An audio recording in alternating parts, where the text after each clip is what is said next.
Et nous sommes de retour au plateau pour la suite de cette émission. Après le journal, nous retrouvons nos invités pour aborder notre troisième sujet, parler du Bénin et de la présidentielle plus précisément. Patrice Talon refuse toute idée de troisième mandat. Le président du Bénin, Patrice Talon, réaffirme sa volonté de laisser le pouvoir après l'élection présidentielle prévue pour avril 2026. Il a réitéré ce week-end, il ne compte pas continuer. Pour lui, le pouvoir l'a vieilli et qu'on se laissait la main.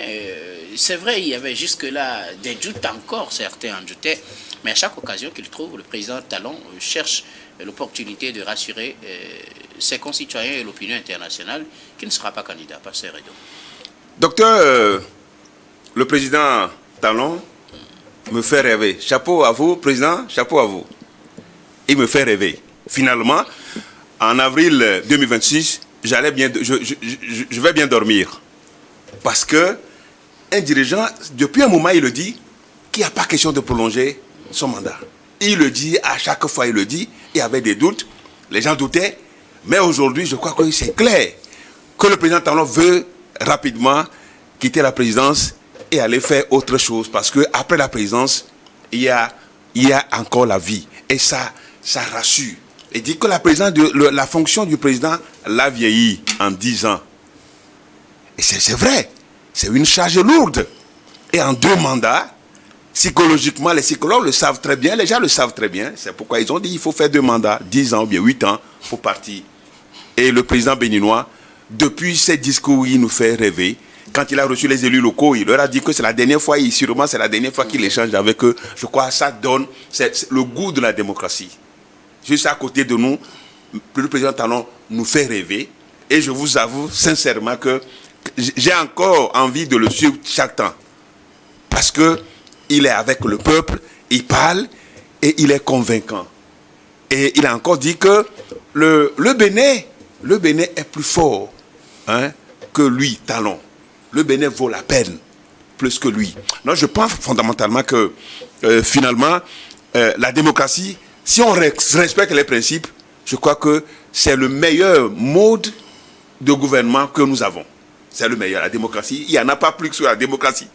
Et donc, les Béninois doivent être fiers du président Talon. C'est vrai qu'il y a eu des sujets, des trucs, mais il a renforcé le principe selon lequel aucun Béninois, personne ne pourra faire plus de 2 mandats dans sa vie.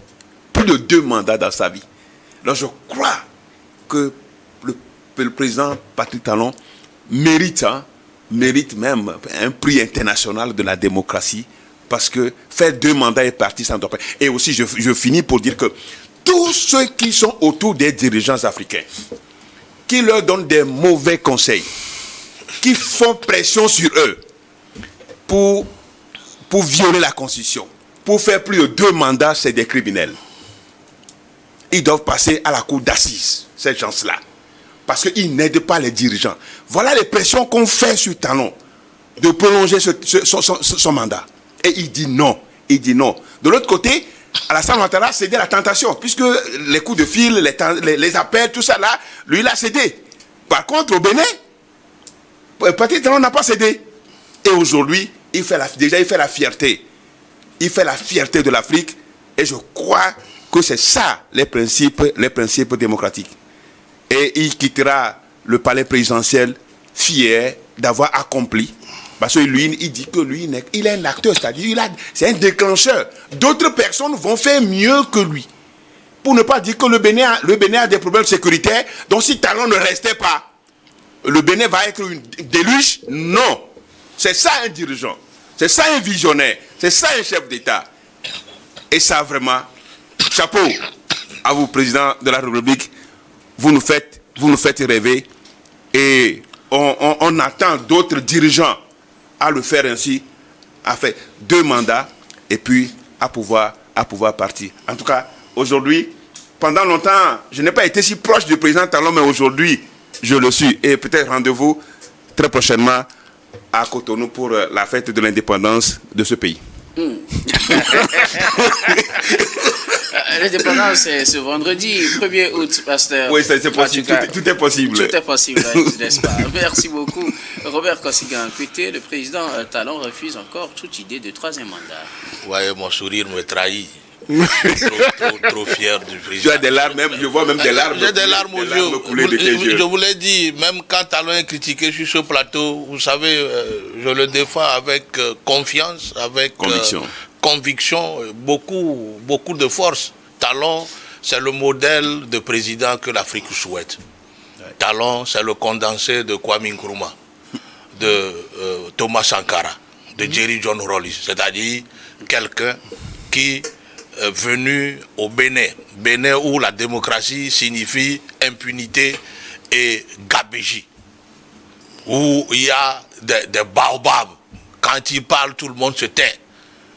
Le Bénin, il y a des siphonneurs de l'économie nationale, personne ne parle, mais il est venu déraciner tout ce monde. On l'a traité de dictateur, on l'a traité de tous les noms. Il est parti de Cotonou, toutes les préfectures du Bénin ont reçu le PAG. Le PAG qui a changé la couleur de toutes ces préfectures.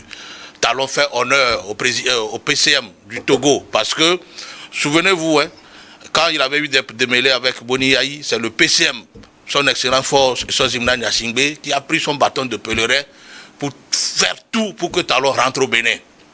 Et le casting qu'il a donné aux Béninois n'a pas trahi. Il lui fait honneur, il fait honneur au président Faure parce que juste après les élections, il est venu, même avant qu'il prête serment, il est venu à Lomé le remercier. Voilà.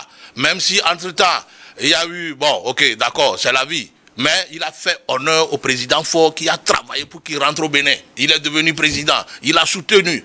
Dès qu'il est élu, la première visite, même, ce n'est pas officiel, la première visite, il est venu à Lomé remercier le président Faure, le président du conseil.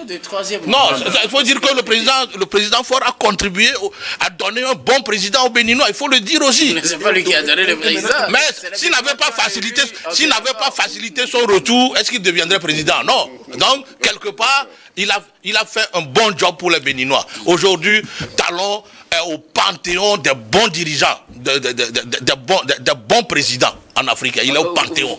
Je lui décerne... Alors, Robert Kosigan, je rappelle que son prédécesseur n'a pas fait de troisième mandat. Écoutez-moi, je parle...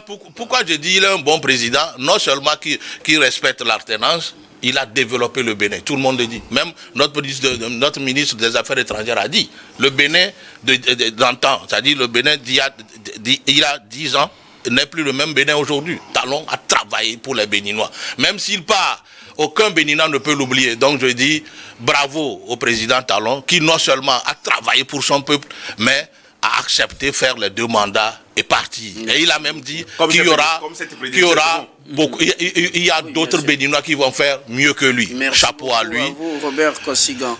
À côté, Crédit, le président Talon refuse toute idée de troisième mandat. Oui, mais moi je ne serai pas dans une posture de déclamation de poème.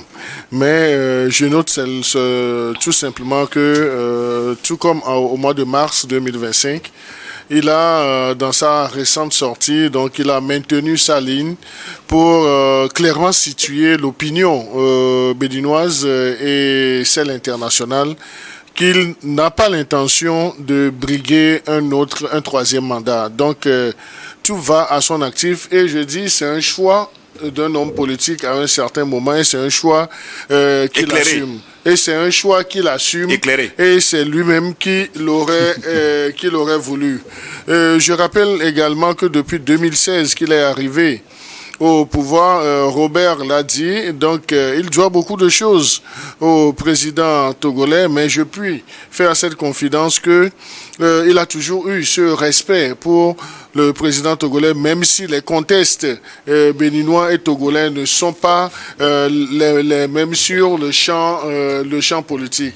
Mais pour la petite histoire, lorsque Robert Kosigan déclamait ce poème à l'endroit de Patrice Talon, tout en reconnaissant, disons, le coaching du président togolais, je voudrais que nous puissions également être dans les confidences. Son premier fauteuil présidentiel présidentielle lui a été offert par Faure Gnassingbé. Donc, et aujourd'hui, Talon dit qu'il refuse toute idée de troisième mandat. D'ici les élections, il reste encore des mois. Je lui souhaite tout le meilleur. Et tout le meilleur, c'est qu'il puisse ne pas être ébranlé pour nous dire également après mûre réflexion, pour nous dire qu'il a réfléchi mûrement et qu'il va se positionner. Et je crois que la sortie de son porte-parole, de son secrétaire général, Wilfried Rumbedi, donc ne vient que mettre un point, virgule, à toutes les spéculations qui sont faites tous les jours. Maintenant, je voudrais me rendre totalement à l'évidence en ne voyant pas Patrice Talon au mois d'avril 2026 comme candidat après mûre réflexion. Merci beaucoup à vous tous pour vos contributions. On espère que d'ici là, on ne sera pas déçus. C'est seulement en avril prochain. Merci pour vos contributions. Nous allons marquer une nouvelle pause, puis on reviendra tout à l'heure pour la dernière partie de cette émission. Dernière partie que nous allons bien évidemment consacrer au Togo.